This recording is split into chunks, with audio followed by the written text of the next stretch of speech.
जातीय जनगणना बहुत जरूरी है, यह कहना है कांग्रेस के राष्ट्रीय प्रवक्ता सह पूर्वोत्तर के 3 राज्यों के प्रभारी बनाए गए डॉक्टर अजय कुमार का।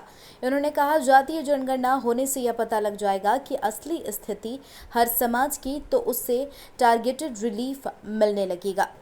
जातीय गणना सिर्फ आरक्षण नहीं है, सोशल इंटरवेंशन के लिए यह बहुत जरूरी है। 2011 में सेंसस हुए थे, उसको सार्वजनिक करना चाहिए, पहला बात।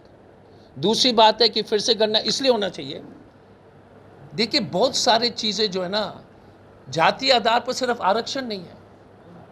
जातीय गणना जातीय सेंसस से ये पता लग जाएगा कि क्या असली स्थिति है हर समाज का।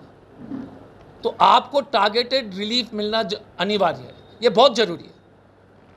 कास्ट बेस्ड सेंसस सिर्फ रिजर्वेशन नहीं है सर, आपके जो सोशल प्रोग्राम है, प्रधानमंत्री इंदिरा आवास, जो प्रधानमंत्री आवास आप लोग बोलने शुरू कर दिए, लेकिन इंदिरा आवास था, क्योंकि नाम तो बदलने के तो शौकीन है साहब। तो जितने भी कल्याणकारी योजनाएं नाम बदल दिए बस। तो caste census is very important, caste and community census इसलिए ताकि अगर सरकार को डेटा ही नहीं है कि कौन गरीब है कौन अमीर है, तो आप सोशल इंटरवेंशन कैसे करेंगे? तो जरूरी है, एकदम जरूरी है सर। वहीं केंद्र सरकार पर हमला करते हुए कहा, मोदी सरकार द्वारा देश को बेचने और देश की आत्मा पर लगातार हमला हो रहा है। वहीं केंद्रीय वित्त मंत्री की मोनेटाइजेशन की घोषणा पर हमला करते हुए कहा कि देश को एक बेचने की घोषणा हो गई है। देश को बेचने के लिए अंग्रेजी के नए शब्दों का प्रयोग हो रहा है। स्टेडियम गया, रेलवे स्टेशन गया, एयरपोर्ट गया, हाईवे गया। मुझे तो लग रहा है कि केंद्र की मोदी सरकार किसी दिन संसद भवन को भी बेचने के लिए नीलामी की घोषणा ना करती, और इसके लिए भी अंग्रेजी के क्यों एक नए शब्द का प्रयोग होता है। भारत को बेचने का काम शुरू हो गया, हम दो हमारे दो। इस देश को जातीय आधार पर हमला हो रहा है। और कहा कि यूपी चुनाव से पहले यूपी में मॉब लिंचिंग की घटना बढ़ने वाली है, क्योंकि इन्हें लगता है कि मॉब लिंचिंग से इन्हें सत्ता हासिल हो जाएगी। क्योंकि बीजेपी जब मॉब लिंचिंग करती है तो उनको लगता है कि चुनाव जीतेंगे। मॉब लिंचिंग होगा भी यूपी में, क्योंकि यही स्टैंडर्ड ऑपरेटिंग प्रोसीजर है। झारखंड में 17 हुए थे चुनाव से पहले, ठीक चुनाव से पहले 2 साल में 17 मॉब लिंचिंग केसेस, 2.5 years। तो कांग्रेस पार्टी एक देश में एक पार्टी है जो सभी समाज के हर एक वर्ग के लिए लड़ रही है। कोई भी धर्म के व्यक्ति दूसरे को अगर तकलीफ पहुंचाते, ये माइनॉरिटी के लिए भी लागू है, ये मेजॉरिटी के लिए भी लागू है। हम आवाज़ उठाएंगे। अगर मेजॉरिटी के लोग के ऊपर कोई माइनॉरिटी का हमला हो तो उस पर भी आवाज़ उठाएंगे। लेकिन आप सब लोग को सोचना पड़ेगा कि India is a socialist secular democratic Republic. तो ये 2 मुद्दे, एक तो बेच दिया देश को, तो खोखला तो कर ही रहे हैं, और आर्थिक रूप से अब भारत का आत्मा को भी खत्म कर रहे हैं, मॉब लिंचिंग करके और रिक्शा वाले को मार मार करके, दूसरे धर्म के लोग को पीट पीट करके, फिर केस करके, फिर सजा करके।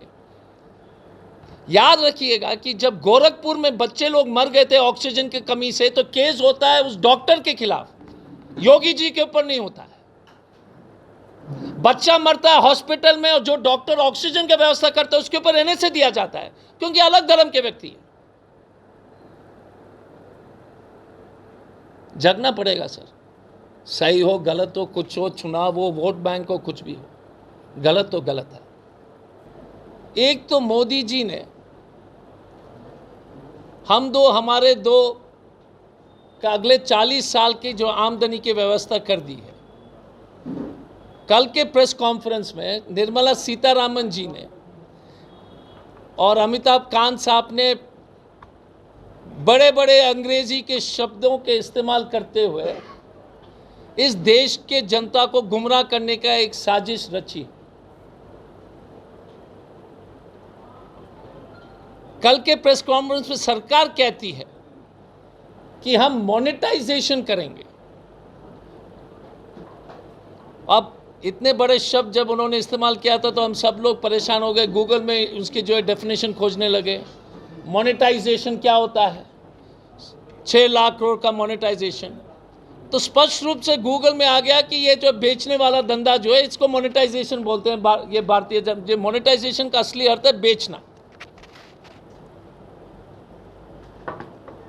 तो सरकार ने तय कर दिया है कि इस देश की जो संपत्ति पिछले 75 साल से जो है आज़ादी के बाद इस देश के जनता ने इतने बड़े बड़े PSUs खड़े किए, रेल हो, BSNL हो, गैस पाइपलाइंस हो, सबको बेच देना है।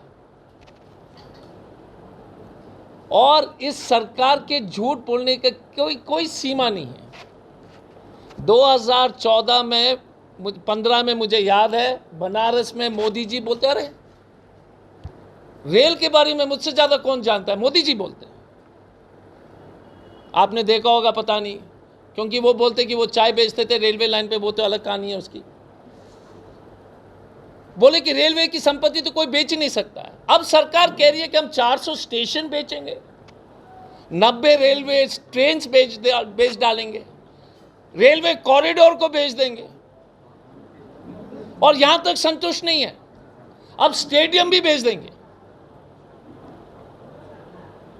जब ओलंपिक्स हुआ था तो बड़े बड़े पोस्टर मोदी जी के चारों तरफ आपको दिखाई दिया होगा।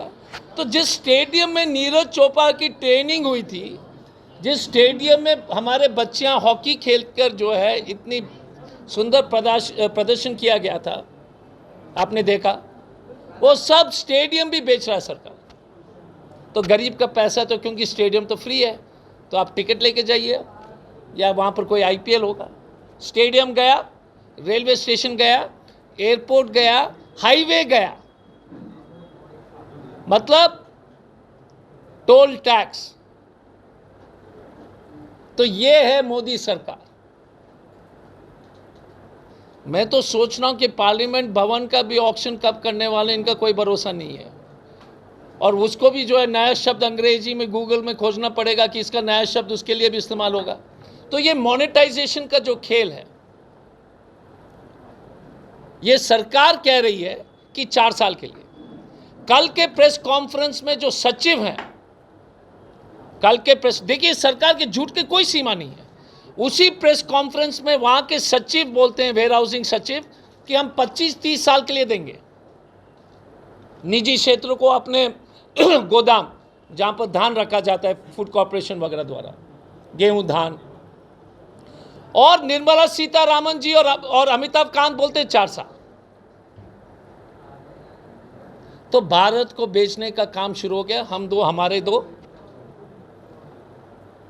वहीं अफगान मुद्दे पर बोलते हुए कहा, कल तक प्रधानमंत्री ji there is no good no bad Taliban की बात करते थे, वे ये क्यों नहीं कहते हैं कि वो तालिबान से बात नहीं करेंगे। देखिए, अफगानिस्तान में तालिबान का जो लोगों को लग रहा है कि 3 दिन 4 दिन में सब कुछ हो गया, ये 20 साल से अफीम बेच रहे थे, 20 साल से अफीम बेच रहे थे, बंदूक खरीद रहे थे। तो ऐसा नहीं कि अचानक एक दिन का काम है। 20 साल से दुनिया का सबसे बड़ा अफीम का व्यापार अफगानिस्तान के माध्यम से होता है, थ्रू तालिबान। सरकार, प्रधानमंत्री जी ने क्या, आपको याद होगा भाषण, there is no good Taliban, there is no bad Taliban. तो प्रधानमंत्री जी क्यों नहीं बोलते हैं कि तालिबान से हम बात नहीं करेंगे? अब तो प्रधानमंत्री है ना, ये भाषणबाजी क्यों बंद कीजिए? प्रधानमंत्री जी बोले थे ना कि there is no good Taliban bad Taliban, तो अनाउंस कीजिए कि हम अफगानिस्तान से बात नहीं करेंगे, तालिबान आतंकवादी हम समर्थन देंगे, हम सपोर्ट करते हैं। प्रधानमंत्री नहीं करेंगे बॉस, क्योंकि भाषण और काम दो अलग चीज़ है इस देश प्रधानमंत्री जी के लिए। रेलवे संपत्ति नहीं बेचेंगे, बेच दिए। तालिबान गुड तालिबान बैड तालिबान बात करेंगे। तो ये बीजेपी की असली पॉलिटिक्स है। भाषण आपके लिए, प्रयास आपका, बकवास उनका।